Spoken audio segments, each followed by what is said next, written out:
Ya'juj dan Ma'juj sampai hari ini masih menggali, terus menggali. Allah kemudian mengutus.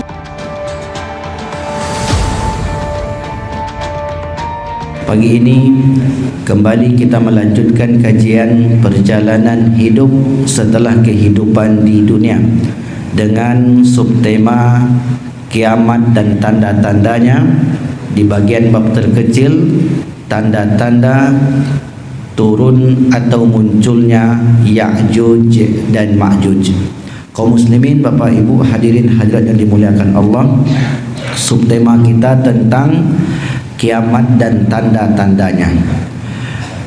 Dalam riwayat yang sahih, Rasul menyebutkan tanda-tanda kiamat besar ada 10. Dari Huzaifah bin Asid Al-Ghifari, qala, berkata, asyrafa alaina Rasulullah sallallahu alaihi wasallam min ghurfatin wa nahnu natadzakaru as-sa'ata. Rasulullah mendekati kami dari kamar dan kami sedang memperbincangkan hari kiamat. Ternyata para sahabat dahulu sudah memperbincangkan tentang hari kiamat. Lalu kemudian Rasulullah berkata, faqala la taqumu sa'ah, kiamat tak akan terjadi hatta tarawna asyra ayat, sehingga kalian melihat 10 ayat. Ayat itu artinya tanda-tanda, ayat-ayat Allah, tanda-tanda kekuasaan Allah, sehingga kalian melihat asyra ayatin, 10 tanda-tanda. Dalam riwayat ini yang pertama disebutkan tulu'us syamsi min maghribiha, terbitnya matahari dari barat, wad-dukhan, asap tebal, wad-dabbah, hewan melata, wa khuruju Ya'juj wa Ma'juj, dan keluarnya Ya'juj dan Ma'juj. Ini yang menjadi tema fokus pagi ini, keluarnya Ya'juj dan Ma'juj. Berarti kalau keluar saat ini Ya'juj dan Ma'juj di dalam. Di dalam di mana? Terkurung di sebuah gunung yang sampai hari ini tak satu pun manusia yang mengetahui. Tapi adakah Ya'juj dan Ma'juj itu? Jelas ada. Dari mana kita tahu ada? Dari Al-Quran. Bapak Ibu bisa buka Quran surat Al-Kahfi yang senantiasa kita baca di hari Jumat. Maka nanti kita sebutkan mulai kisah itu di ayat berapa sampai ayat keberapa. Lalu bagaimana kejadiannya sehingga Ya'juj dan Ma'juj ini terkurung. InsyaAllah akan kita jelaskan nanti di pertemuan setelah kita sebutkan hadisnya. Wa khuruju Ya'juj wa Ma'juj, turunnya Ya'juj dan Ma'juj, wa khuruju Isa bin Maryam wa Dajjal. Jadi 3 ini disebutkan berderetan, berurutan, Ya'juj dan Ma'juj, Nabi Isa dan Dajjal. Karena Nabi Isa itu bertemu dengan Dajjal, berjumpa dengan Imam Mahdi, dan juga berjumpa dengan Ya'juj dan Ma'juj. Sampai nanti Ya'juj dan Ma'juj itu binasa, baru kemudian Nabi Isa meninggal.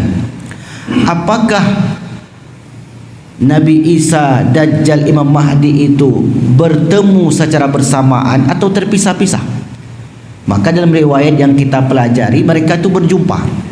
Karena ketika Nabi Isa, ketika kaum muslimin terpojok, terblokade di Baitul Maqdis, disitulah Allah turunkan pertolongannya melalui Nabi Isa alaihi salam. Maka mereka ini bertemu bersama-sama menghabisi Dajjal dan para pengikutnya. Lalu setelah itu wasalasu khusufin, terjadi 3 kali gempa. Khasfun bil maghrib, gempa yang terjadi di barat menghancur luluh lantakkan separuh daripada bumi ini, sepertiga daripada bumi ini. Wa khasfun bil masyriq, dan di timur. Wa khasfun bi jaziratil Arab, dan gempa yang terjadi di Jazirah Arab. Setelah itu wa narun takhruju min qa'ri adnin tasuku au tahsyuru. Setelah itu akan muncul api yang akan menggiring manusia untuk menuju mahsyar, tempat perkumpulan di hari akhirat. Begitu yang disebutkan oleh Rasulullah sallallahu alaihi wasallam dalam riwayat yang sahih. Baik Bapak Ibu yang dimuliakan Allah Subhanahu wa taala, maka dari riwayat-riwayat itu diurutlah oleh para ulama tanda-tanda kiamat besar. Yang pertama, munculnya Imam Mahdi. Dan ini tanda-tanda muncul ini berdasarkan hadis-hadis yang sahih dari Rasulullah sallallahu alaihi wasallam. Meskipun banyak hadis yang dhaif dan bahkan hadis palsu yang dijadikan landasan oleh sebagian ulama, dan kita tidak mengambil yang dhaif, apalagi yang maudhu, palsu. Sebab ketika membahas perkara akidah, mesti kita mendahulukan hadis yang sahih karena berkaitan dengan keyakinan. Di situ prinsip dalam mengkaji ilmu akidah. Hadis dhaif apalagi palsu mesti dibuang jauh-jauh. Nah, setelah Imam Mahdi muncul, kaum muslimin dalam keadaan kesulitan. Setelah itu datanglah Dajjal. Dajjal disebut masa marhalatul hisar, masa blokade. Kaum muslimin dalam keadaan yang sangat-sangat sulit sekali. Setelah keadaan kaum muslimin begitu sulit, di sanalah Allah Subhanahu wa taala memberikan pertolongan, marhalatun tisar, fase atau periode kemenangan, yaitu turunnya Nabi Isa alaihi salam di sebuah tempat yang bernama Manaratul Bayda, menara putih. Di mana letaknya menara putih itu? Letaknya di Syria, Damaskus, di sebuah kawasan. Sampai hari ini tempat itu masih terjaga dengan baik. Dan di sana Bapak Ibu yang dimuliakan Allah, berdasarkan keterangan dari kawan-kawan kita yang kuliah di Syria, tempat itu hari ini banyak dihuni oleh orang-orang Kristiani. Mengapa demikian? Wallahu alam, kita tak bisa memastikan. Tapi yang jelas, bagi umat Kristiani, Nabi Isa itu adalah sebagai Tuhan mereka. Sementara kita meyakini Nabi Isa sebagai utusan Allah Subhanahu wa taala. Lalu kemudian Nabi Isa turun dan memerangi Dajjal beserta pasukan-pasukan dan pengikut-pengikutnya.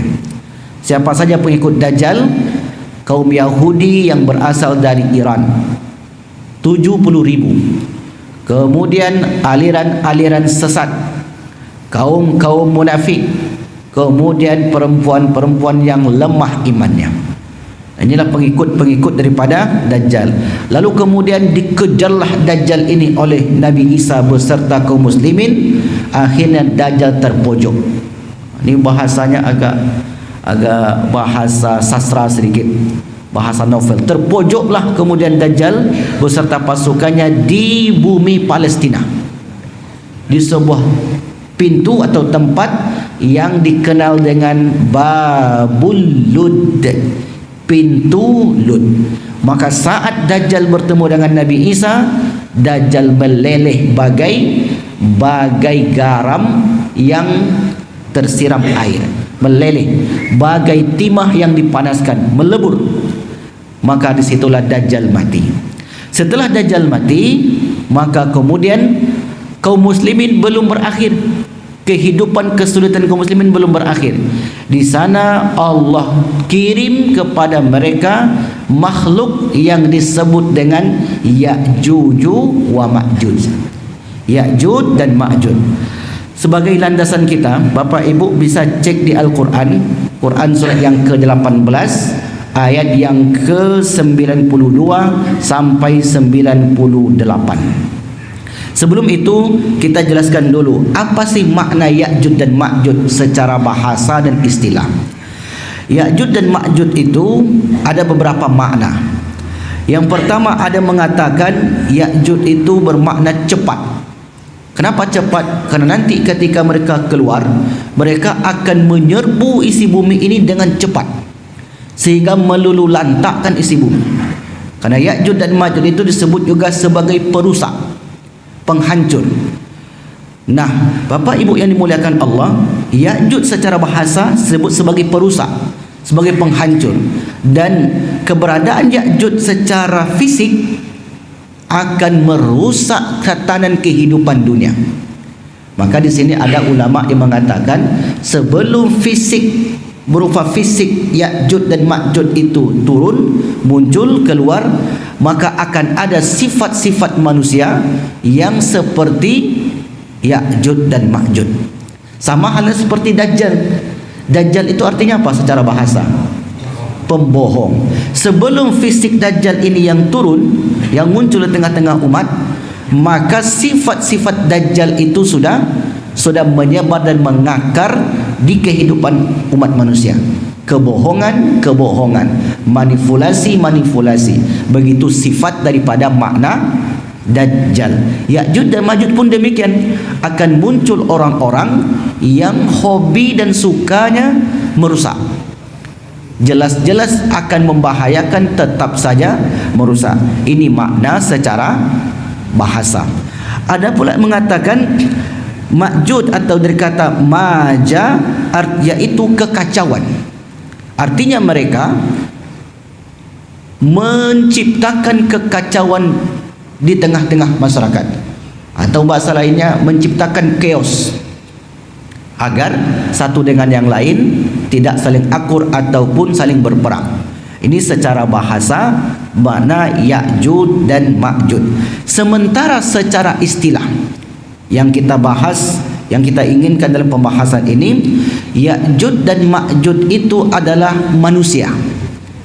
Jadi bukan hewan. Manusia ada dua pendapat. Pendapat yang pertama dari keturunan Nabi Nuh alaihi salam.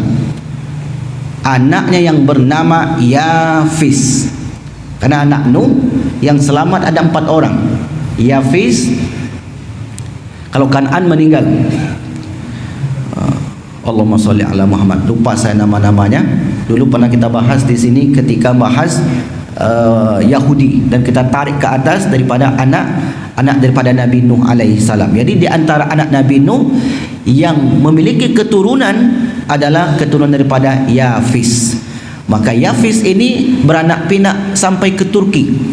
Menurut Imam Ibn Hajar Al-Asqalani, Ya'juj dan Ma'juj itu berasal dari orang Turki. Ini satu pendapat Bapak Ibu. Jangan ditelan mentah-mentah. Oh berarti jumpa orang Turki ikut Ya'juj dan Ma'juj kok. Karena ada pula orang yang telan mentah-mentah. Disebutkan fisiknya. Karena Ya'juj dan Ma'juj berfisik matanya sipit. Oh, ketika ingat mata sipit, ingatlah Cina. Sebut pula Cina, Ya'juj dan Ma'juj. Oh kayaknya temboknya ini dah tembok Cina itu, kata mereka. Ini tak boleh begitu Bapak Ibu. Karena nanti kalau tidak kejadian, dua kemungkinan. Hadisnya disalahkan atau ustadznya yang dituduh pembohong. Nah, kita tak mau dua-dua ini. Maka oleh karena itu kita katakan pendapat itu boleh saja benar, boleh saja salah. Sebab manusia tidak luput dari khilaf dan salah. Tapi kalau itu datang daripada Nabi, maka kita mesti meyakininya. Dan itu pun kita lihat apakah hadisnya sahih, dhaif ataupun maudhu. Maka dalam hadis yang sahih tidak disebutkan ciri fisik itu secara mendetail, siapa orangnya, dari mana bangsanya, jenis kulitnya apa, tidak disebutkan oleh Nabi. Itu adalah penjelasan daripada para ulama. Maka boleh kita yakini dan boleh saja kita tidak yakini. Namanya saja pendapat. Nah, itu makna daripada Ya'juj dan Ma'juj secara istilah. Seorang manusia dari keturunan Nabi Nuh alaihi salam dari anak yang bernama Yafis. Satu pendapat. Pendapat yang lain, Ya'juj dan Ma'juj itu adalah keturunan Nabi Adam. Nah, berarti kalau keturunan Nabi Adam bukan daripada keturunan Nuh. Karena Nuh itu adalah keturunan Adam yang jaraknya 10 abad. 1000 tahun. Nabi Nuh 10.000 tahun. Nabi Nuh dan Nabi Adam jaraknya 10.000 tahun. Maka Adam alaihissalam memiliki banyak anak. Salah satunya yang bernama keturunannya adalah Ya'juj dan Ma'juj. Ini pendapat-pendapat yang dikemukakan oleh para ulama. Baik Bapak Ibu yang dimuliakan Allah, Ya'juj dan Ma'juj itu disebut fase kehancuran. Fase kehancuran seperti yang dikutip oleh Abu Bakar Al-Masyhur Allah yarham dalam kitab Al-Usus wal Muntalaqat. Nah, dari pembahasan ini yang kita inginkan adalah apa yang akan dilakukan oleh Ya'juj dan Ma'juj. Mengenai nama tadi jangan terlalu dipusingkan, apakah dia keturunan orang Turki, keturunan orang Cina, keturunan orang Melayu misalnya, atau keturunan mana-mana, itu tidak menjadi substansi daripada pembahasan ini. Tapi perlu dibahas itu, tujuannya untuk menambah wawasan. Apa yang akan dilakukan Ya'juj dan Ma'juj, dan bagaimana cerita Ya'juj dan Ma'juj ini? Kita tengok Al-Quran surat yang ke-18, ayat yang ke-92 sampai 98. Summa atba'a sababa hatta idza balagha baina saddaini wajada min dunihima qauma la yakaduna yafqahuna qawla.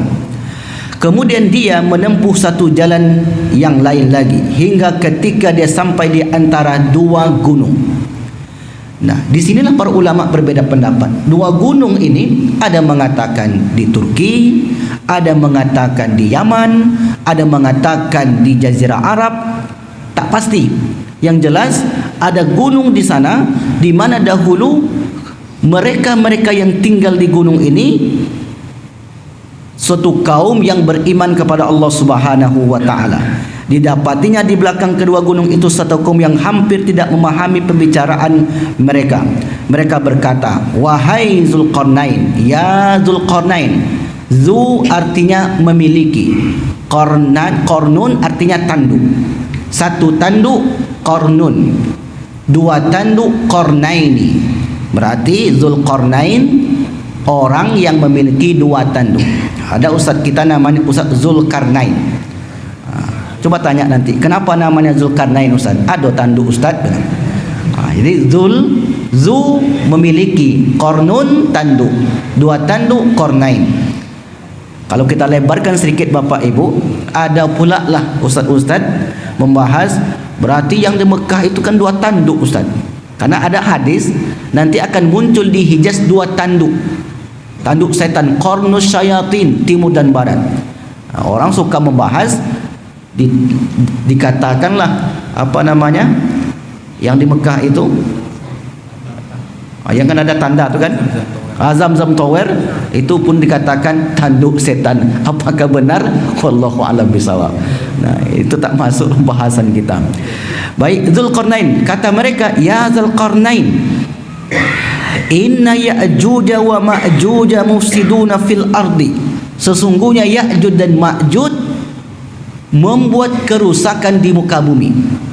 Berarti dulu Ya'juj dan Ma'juj ini sudah ada dan mereka hadir di tengah-tengah masyarakat membuat kekacauan.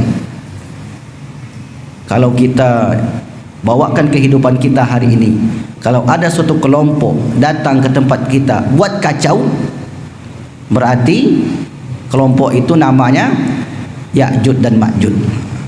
Itu sejak dia datang ke Pekanbaru ini contoh nih Bapak Ibu. Dulu Pekanbaru ini adem ayem saja. Dulu Pekanbaru ini damai saja. Sejak dia datang ke sini, maka risau masyarakat.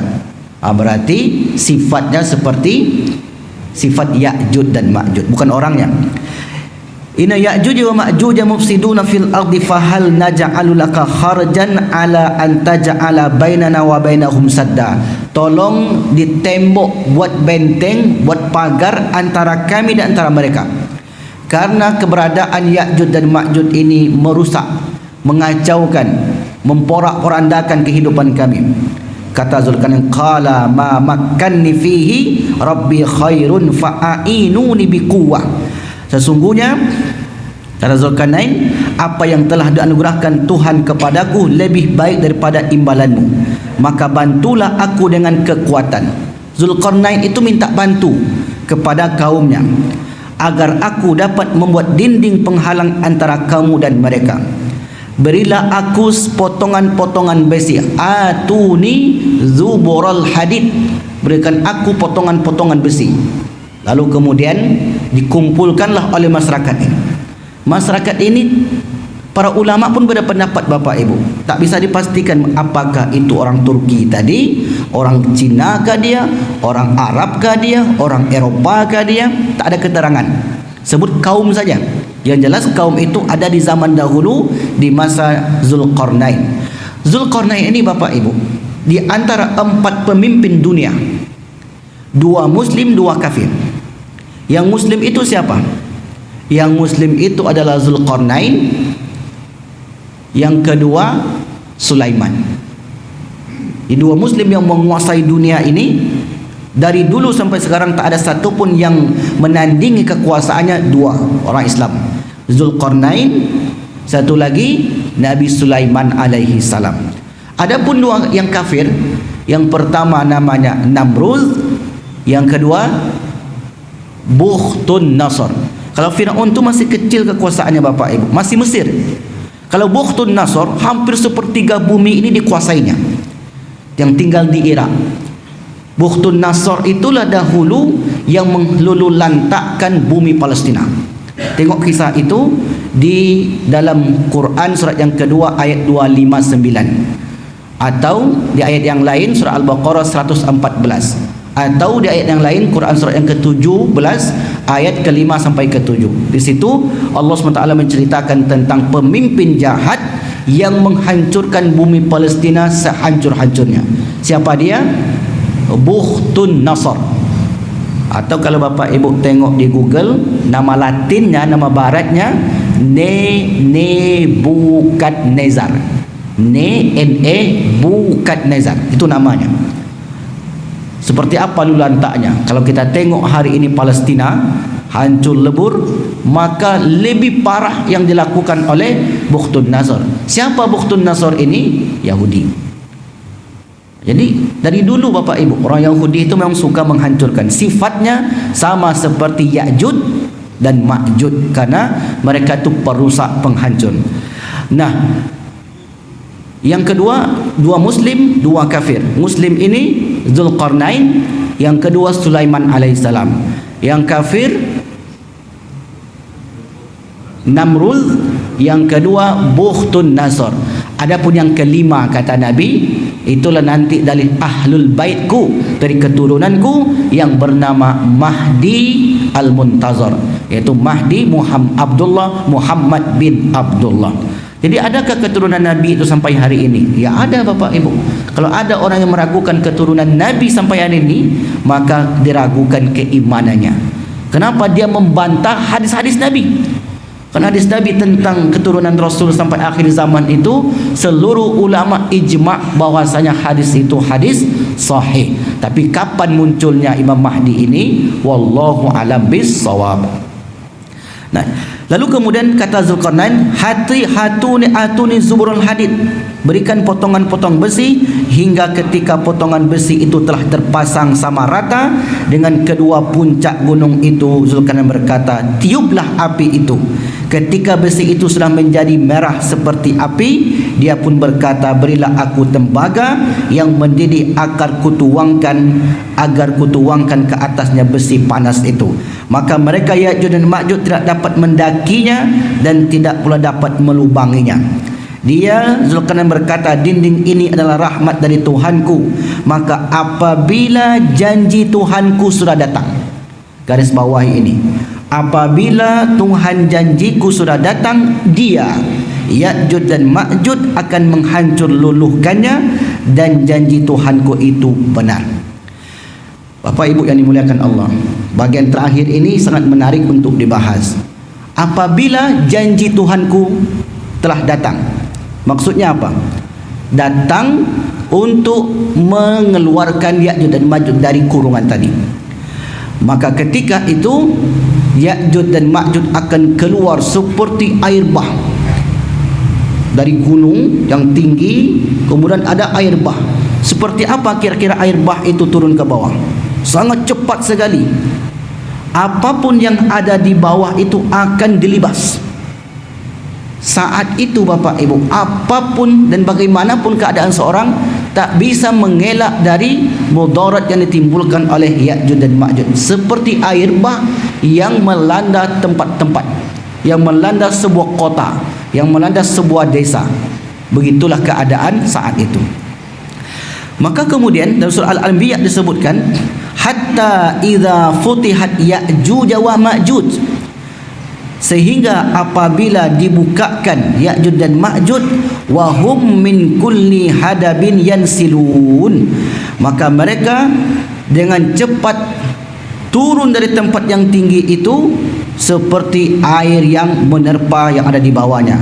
Waqtarabal wa'dul haqqu fa idza hiya syakhisatun absarul ladina kafaru, maka tiba-tiba mata orang-orang kafir terbelalak. Mereka berkata, alangkah celakanya kami benar-benar lengah dengan tentang ini, bahkan kami benar-benar orang yang zalim. Ya'juj dan Ma'juj sampai hari ini masih menggali, terus menggali. Setiap kali mereka menggali, malam harinya mereka beristirahat. Pagi sampai sore sampai petang, Ya'juj dan Ma'juj itu menggali dan dipimpin oleh seorang amir. Dipimpin oleh seorang amir mereka. Kata amirnya, sanakhruqunahu ghadan. Dah, sekarang kita istirahat dulu. Jangan lanjutkan lagi kerja. Itu SOP Ya'juj dan Ma'juj. Jadi Ya'juj dan Ma'juj kalau malam dia istirahat. Maka kalau ada orang bekerja pagi kerja, siang bekerja, malam juga bekerja, berarti lebih parah daripada Ya'juj dan Ma'juj. Jadi Ya'juj dan Ma'juj ni Bapak Ibu menengok juga karyawannya. Kenapa Ustaz katakan karyawan Ustaz? Saya baca riwayat yang disebutkan oleh Rasulullah sallallahu alaihi wasallam. Jadi kata Ya'juj dan Ma'juj, irji'u fasatakhruqunahu ghadan. Pulang kalian, istirahat dulu. Besok kita kerja lagi. Maka setiap kali mereka datang ke tempat yang mereka gali, maka kemudian Allah tutup lubang itu. Setiap kali mereka akan nampak lubang cahaya matahari, syia'us syamsi, besoknya tertutup lagi, lebih rapat, lebih rapat, lebih rapat. Begitu terus sejak zaman Zulkarnain sampai nanti janji Allah itu datang. Sampai suatu ketika Bapak Ibu, kata pemimpin Ya'juj dan Ma'juj, faqala amiruhum, amir mereka berkata, sanahfirunahu ghadan insyaallah. Jadi Ya'juj dan Ma'juj itu mengucapkan insyaallah. Sanahfirunahu, kita akan menggalinya besok ghadan insyaallah, dengan izin Allah. Begitu pemimpin Ya'juj dan Ma'juj mengucapkan kalimat insyaallah, di situ Allah kabulkan doanya. Jadi kalimat insyaallah itu kalimat yang luar biasa Bapak Ibu. In, jika, sya'a, menghendaki, Allah, Allah, jika Allah menghendaki.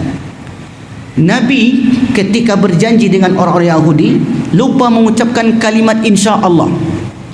Apa yang terjadi kepada Nabi? 15 hari wahyu tak turun. Nabi sudah bangga Pak. Datang pemuka-pemuka Yahudi, ya Muhammad, coba kabarkan kepada kami tentang ruh. Coba kabarkan kepada kami. Coba kabarkan kepada kami tentang berita-berita dahulu. Salah satunya tentang roh. Sa'akhbiru ghadan. Besok saya akan kukabarkan.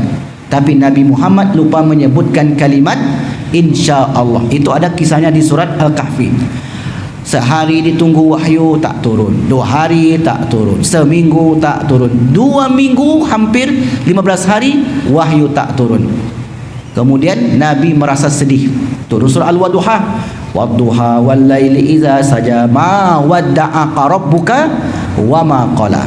Nah, Allah itu tak membiarkanmu sendirian wahai Muhammad. Karena Rasulullah merasa dia sendirian, tidak dibantu oleh Allah dalam menyampaikan dakwah. Masalahnya adalah lupa.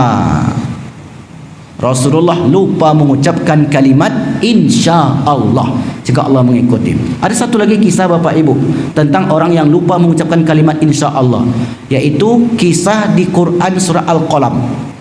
Wala yastasnun. Besok mereka ni mau panen.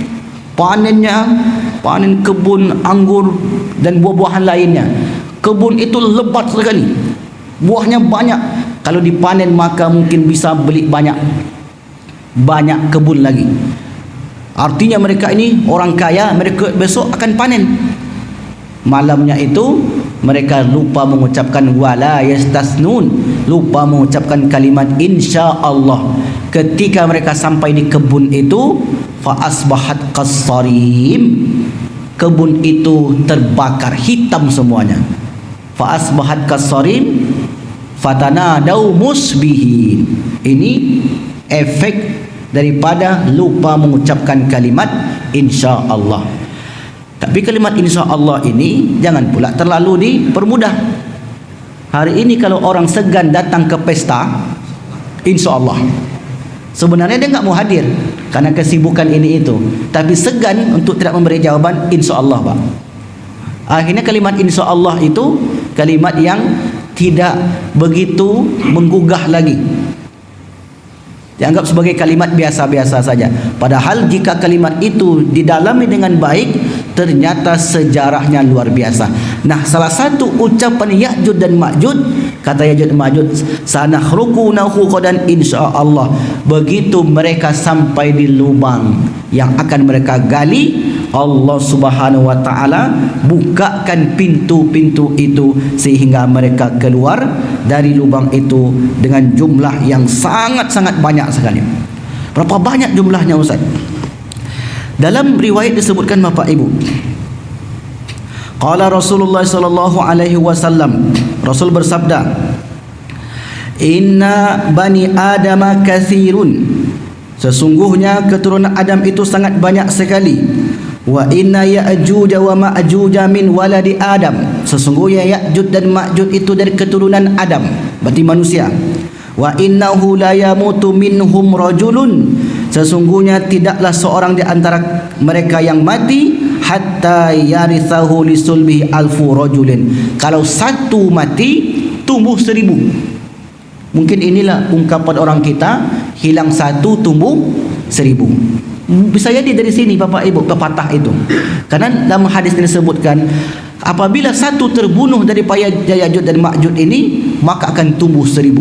Mati satu tumbuh 1000, mati satu tumbuh 1000. Maka kelak isi bumi ini dipadati oleh penduduk Ya'juj dan Ma'juj.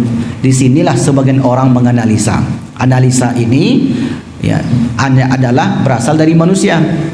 Kata mereka, siapa penduduk yang paling banyak di dunia hari ini? Muncullah spekulasi. Yang paling banyak siapa? Itulah Pak, di situlah munculnya pendapat itu. Tapi kalau itu yang kita sebutkan keluar, maka nanti disebut kita intoleran. Masa kalian menghina etnis, kan enggak?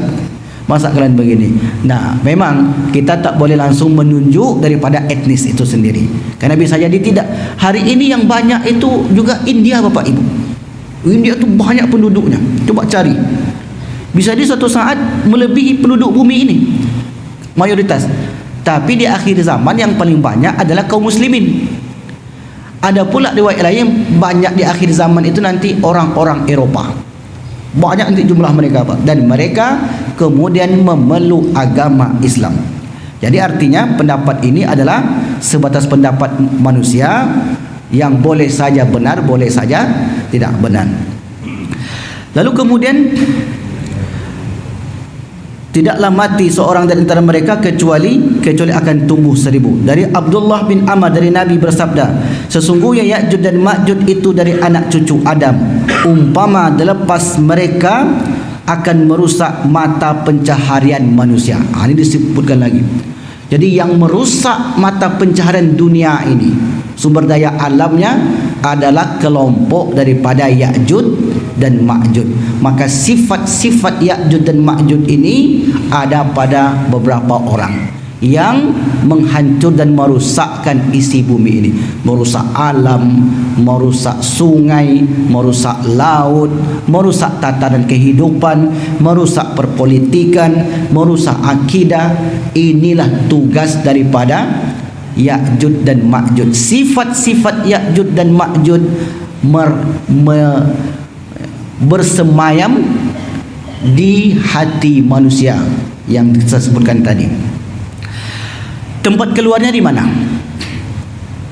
Idza auhallahu ila Isa, ketika Allah wahyukan kepada Isa, anni qad akhrajtu ibadan li la yadani li ahadin biqitalihim, sesungguhnya aku telah mengeluarkan hamba-hambaku, tidak ada seorang pun dapat mengalahkannya. Jadi ketika itu Imam Mahdi tak bisa mengalahkan, kaum muslimin tak bisa mengalahkan. maka kumpulkanlah hamba-hambaku ke Gunung Tur. Ini kita sebut kemarin Bapak Ibu.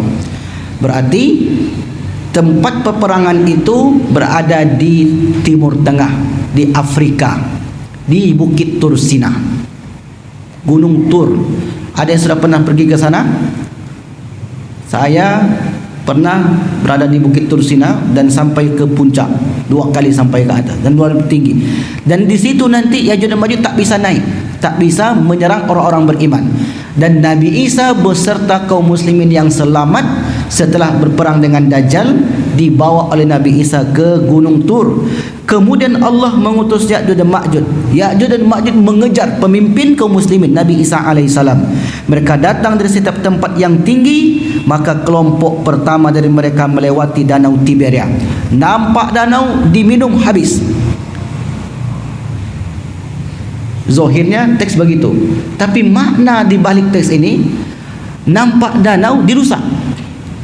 Jadi tidak ada kehidupan sesudah itu. Nampak danau diminum habis. Lalu orang yang belakangan dari mereka berkata, di danau ini dahulu pernah ada airnya. Nabi Isa dan para sahabatnya dikepung. Nabi Isa, para sahabatnya dikepung. Ketika Nabi Isa tak bisa melawan, saking kuatnya Ya'juj dan Ma'juj. Pertanyaan saya adalah, siapa yang akan menghancurkan Ya'juj dan Ma'juj? Apakah Nabi Isa? Bukan. Bukan, Pak. Nabi Isa tak sanggup. Nabi Isa hanya berdoa. Di sinilah kekuatan doa kaum muslimin. Imam Mahdi apalagi? Imam Mahdi dia berkuasa sebelum Dajjal. Setelah Dajjal muncul, Imam Mahdi tak ada kekuatan lagi. Nabi Isa bisa membunuh Dajjal karena dikhususkan untuk membunuh Dajjal saja. Setelah Nabi Dajjal meninggal, Dajjal mati, datang Ya'juj dan Ma'juj. Ya'juj dan Ma'juj menyerang kaum muslimin di bawah komando Nabi Isa alaihissalam. Nabi Isa akhirnya ngungsi lari ke Bukit Tursina. Bisa jadi Bapak Ibu, mengapa orang Yahudi itu ingin memindahkan penduduk Gaza ke Palestina? Ingin memindahkan penduduk Gaza ke Bukit Tursina. Kerana dahulu pernah diwacanakan, kalau maulah penduduk Gaza itu tinggal di Bukit Tursina, maka kami bangun kota-kota cantik di Bukit Tursina ini. Tapi mereka tak mau. Bisa jadi itu asbabnya adalah karena mereka ingin berjuang di akhir zaman bersama Imam Mahdi. Karena ibarat ring, seumpamakan ibarat ring tinjunya di akhir zaman itu Palestina itulah. Ini ibarat ring Bapak Ibu. Kalau ring kan sudah ada tempatnya. Peperangannya itu di Timur Tengah, bukan di tempat kita ini. Maka semua orang nanti akan berkumpul ke sana berdasarkan riwayat yang kita pelajari. Maka Nabi Isa alaihissalam lari ke Bukit Tursina, kemudian dikejar oleh Ya'juj dan Ma'juj yang jumlahnya tak sedikit. Ya'juj dan Ma'juj ini mereka sudah berhasil menguasai dunia. Jadi dunia ini sudah di bawah kendali dia. Kemudian Ya'juj dan Ma'juj melemparkan panah-panahnya ke atas untuk membunuh penduduk langit. Kemudian panah itu menurunkan darah. Setiap panah yang ditembakkan ke atas menurun darah. Setiap panah ditembakkan ke atas berlumuran darah. Kata pemimpin Ya'juj dan Ma'juj, kita sudah berhasil membunuh penduduk langit dan kita sekarang akan menghabisi penduduk bumi. Setelah itu Bapak Ibu, mereka pun dikepung, para sahabat Nabi Isa dan para sahabatnya dikepung, sehingga pada hari itu fayashrabuna fiha wa yamuru akhiruhum fayaquluna laqad kana bihazil marratan ma'un. Sehingga pada hari itu kepala seekor sapi lebih berharga daripada memiliki 100 dinar dari antara kalian. Saat itu yang dipikirkan orang hanya untuk bertahan hidup saja. Di kepala satu ekor sapi lebih berharga daripada 100 dinar. Maknanya untuk bertahan hidup kala itu lebih berharga daripada memiliki uang yang lebih banyak. Nah, siapa yang membunuh Ya'juj dan Ma'juj ini? Yang membunuh Ya'juj dan Ma'juj, fayarghabu Nabiullah Isa wa ashabu ilallah fayursilullahu tayran ka'anakil bukhti. Allah kemudian mengutus ulat-ulat. Tiba-tiba muncul ulat misterius. Itulah bahasa kitanya. muncul ulat yang menggerogoti setiap leher-leher mereka, dan ulat itu mampu mematikan, membunuh seluruh Ya'juj dan Ma'juj. Nabi Isa masih hidup atau sudah meninggal? Masih hidup. Kerana Nabi Isa nanti masih sempat haji bersama kaum muslimin, setelah itu baru meninggal. Nah, ketika Ya'juj dan Ma'juj ini sudah mati semuanya, maka isi bumi ini penuh dengan bangkai Ya'juj dan Ma'juj, bergelimpangan di mana-mana. Ibarat satu tombol mematikan seluruh Ya'juj dan Ma'juj. Lalu setelah itu, untuk membersihkan bangkai-bangkai ini, Allah mengutus burung-burung memakan bangkai Ya'juj dan Ma'juj, sehingga burung-burung itu menjadi kenyang. Maka matilah Ya'juj dan Ma'juj saat memblokade Nabi Isa dan beserta para sahabatnya. Kehancuran Ya'juj dan Ma'juj. La tasmanu wa tabtaru wa tashkuru syakran wa tashkuru sakaran min luhumiha. Allah menghancurkan mereka di leher-leher mereka. Demi Rabb yang jiwa Muhammad yang berada di kekuasaannya, sesungguhnya binatang-binatang bumi menjadi gemuk, penuh lemak dan susu, dan mabuk karena memakan daging-daging mereka. Maka disitulah kehancuran Ya'juj dan Ma'juj yang tidak mampu dibunuh oleh Nabi Isa alaihi salam. Wallahu alam bisawab. Mungkin ini yang dapat kita sampaikan pada pagi yang berbahagia ini. Wallahu alam bisawab.